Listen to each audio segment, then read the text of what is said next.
Omega जो होगा वो प्रोपोर्शनल होगा, इसका राइट आंसर है B. The right answer is B. कैसे बी होगा? मैंने बताया था कि जब भी कोई इलेक्ट्रॉन सर्कुलर पाथ पे घूम रहा है इस तरह से, ये न्यूक्लियस है, तो इस पे टुवर्ड्स द सेंटर एक फोर्स लगता है, that is called centripetal force. वो सेंट्रीपिटल फोर्स कहां से मिलेगा? इलेक्ट्रोस्टैटिक फोर्स से। ठीक है, ये जेड है, ई है इस पे चार्ज न्यूक्लियस पर, और ये इलेक्ट्रॉन है। तो k Z e into e by r square. अब सेंट्रीपिटल फोर्स का फॉर्मूला क्या होता है? आप लोगों ने सेंट्रीपिटल फोर्स का फॉर्मूला पढ़ा है, m v square by r. ठीक है, और v इक्वल टू होता है ओमेगा आर। सुना है कभी v equal to omega r? तो अगर मैं v इसकी जगह v डाल दूंगा तो सेंट्रीपिटल फोर्स का फॉर्मूला हो जाएगा m omega square into r. क्या हो जाएगा? m omega square into r. तो ये जो इलेक्ट्रोस्टैटिक फोर्स है which is equal to m omega square into r, हमें केवल ओमेगा और आर के बीच में रिलेशन निकालना है। तो देखो आर इससे मल्टीप्लाई हुआ तो ओमेगा स्क्वायर जो होगा वो प्रोपोर्शनल होगा आर के क्यूब के, या आर स्क्वायर इंटू आर कर दो आप।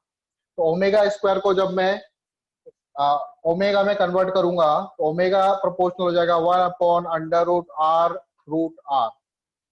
तो राइट आंसर क्या होगा इसका? बी राइट आंसर होगा, डी नहीं होगा। ठीक है, कोई डाउट? कि हाइड्रोजन ऑर्बिट में जो फर्स्ट ऑर्बिट में जैसे इलेक्ट्रॉन घूम रहा है हाइड्रोजन एटम के, तो उसकी एनर्जी क्या होगी? सेकंड ऑर्बिट में इलेक्ट्रॉन घूम रहा है तो उसकी एनर्जी क्या होगी? तो पहले सबसे पहले हम लोग हाइड्रोजन एटम के लिए लेते हैं। ठीक है, तो हाइड्रोजन एटम के लिए देखो,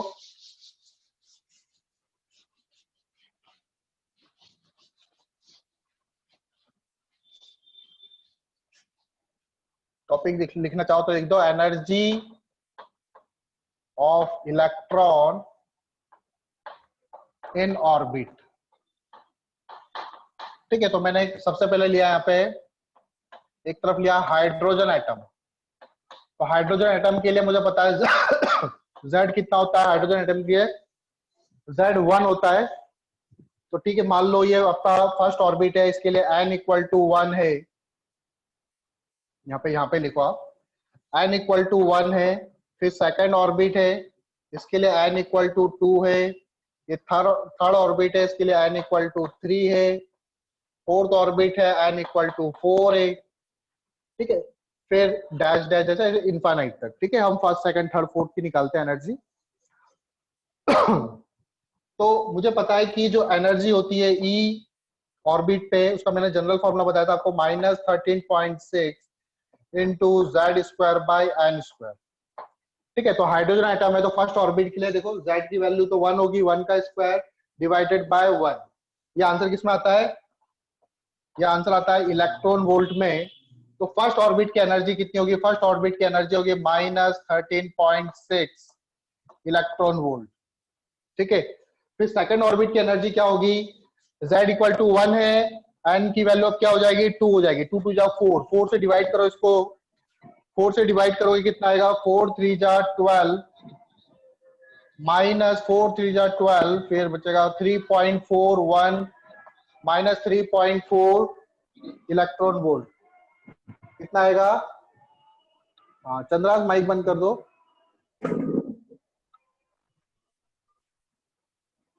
ठीक है, -3.4 ही आएगा ना, -3.4 इलेक्ट्रॉन वोल्ट।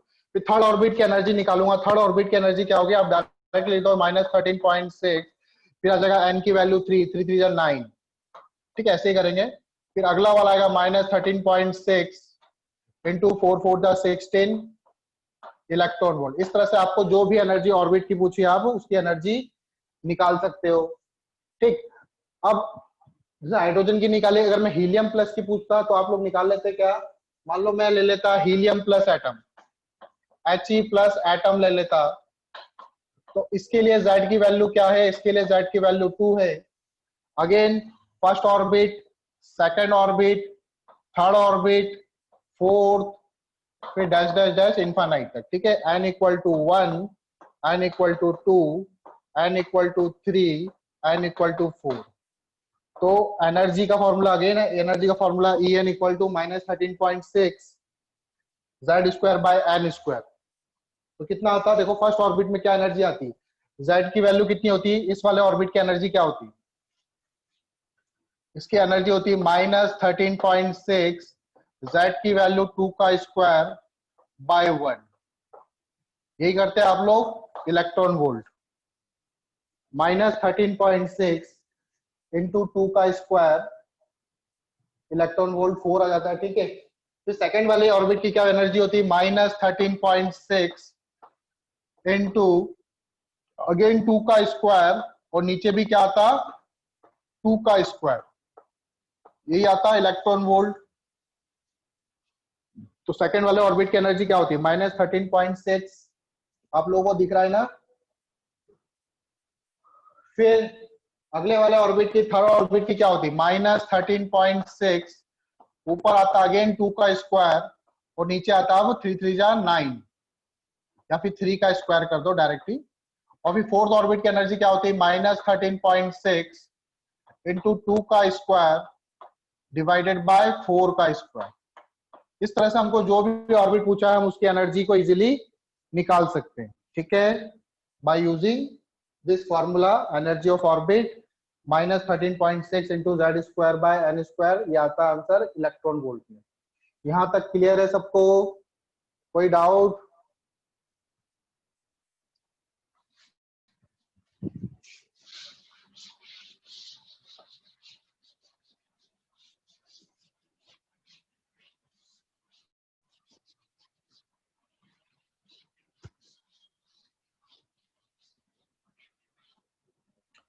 क्वेश्चन लिखो, potential energy of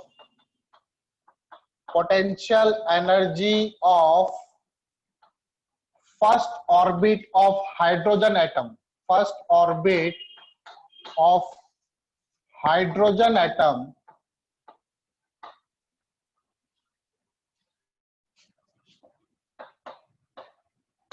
is 0. Potential energy of first orbit of hydrogen atom is 0. Find total energy of second orbit of this hypothetical system. Find total energy. Find total energy of second orbit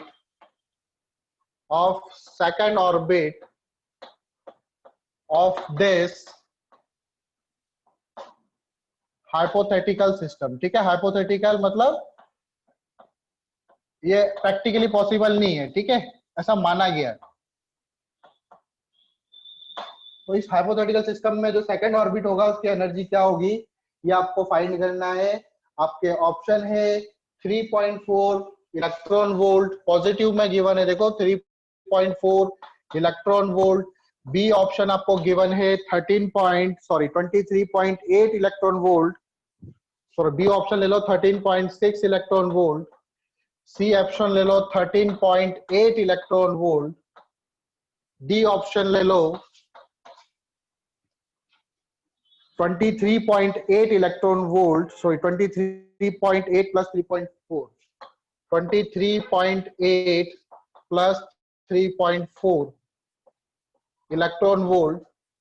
E option ले लो 0, और F option ले लो, एक और option दे रखा है आपको 13.6 plus 3.4, 13.6 plus 3.4,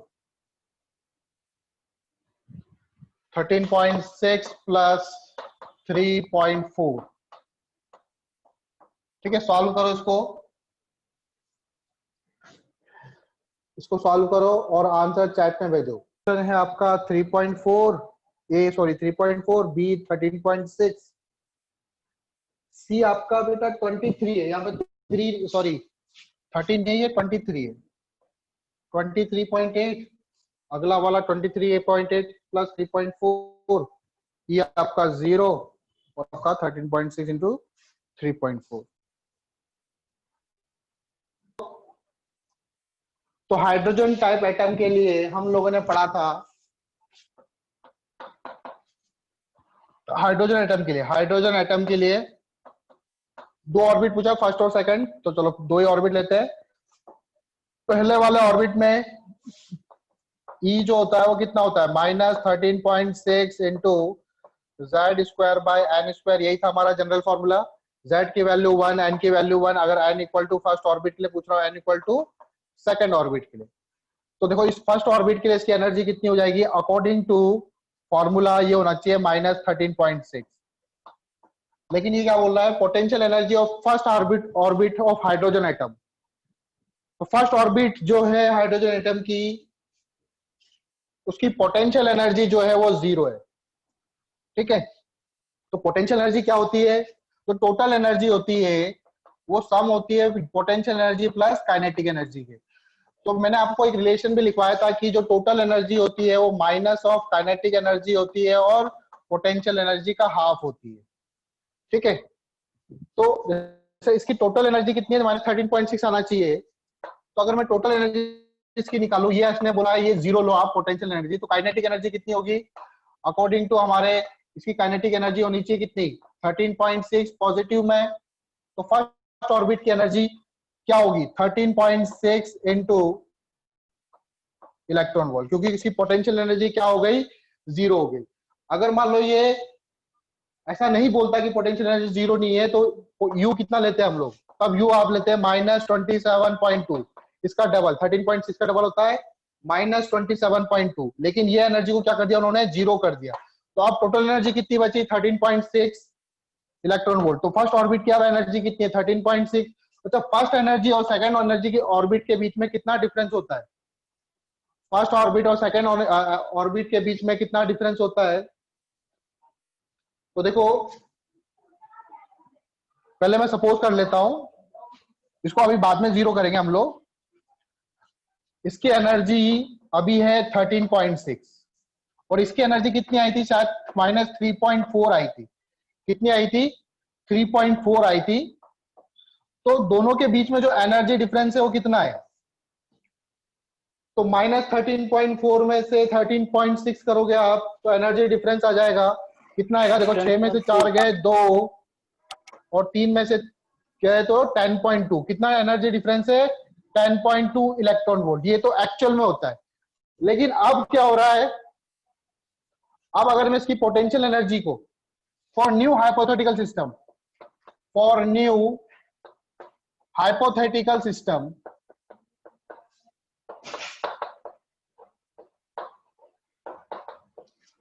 अब अगेन मैं दो ऑर्बिट बनाऊंगा n इक्वल टू 1 और n equal to 2, n equal to 1 और n इक्वल टू 2। इसकी पोटेंशियल एनर्जी कितनी 0 और काइनेटिक एनर्जी कितनी होगी इसकी 13.6 होगी। पोटेंशियल एनर्जी कितनी होगी 0 और काइनेटिक एनर्जी कितनी होगी 13.6, दिखाई दे रहा है आप लोगों को। U इसका हो जाएगा 0 और काइनेटिक एनर्जी कितनी हो जाएगी फर्स्ट ऑर्बिट में 13.6। तो टोटल एनर्जी कितनी होगी इसकी, टोटल एनर्जी होगी इसकी 13.6 इलेक्ट्रॉन वोल्ट। और दोनों के बीच में एनर्जी डिफरेंस कितना होता है, ये इससे कितना ज्यादा है, इसमें 10.2 प्लस करूंगा तो कितना आएगा 3.2। तो अगेन इसमें 10.2 प्लस करूंगा तो मुझे सेकंड वाले ऑर्बिट की एनर्जी मिल जाएगी। ठीक है, तो कितना प्लस करूंगा इसमें, दोनों के बीच में एनर्जी डिफरेंस 10.2 इलेक्ट्रॉन वोल्ट। तो 10.2 प्लस करोगे तो ये आएगा 23.8 इलेक्ट्रॉन वोल्ट। कितना आएगा, सेकंड ऑर्बिट की एनर्जी आएगी 23.8 इलेक्ट्रॉन वोल्ट। ठीक है, तो आंसर राइट आंसर होगा आपका सी। राइट आंसर क्या होगा आपका सी। किसी को डाउट है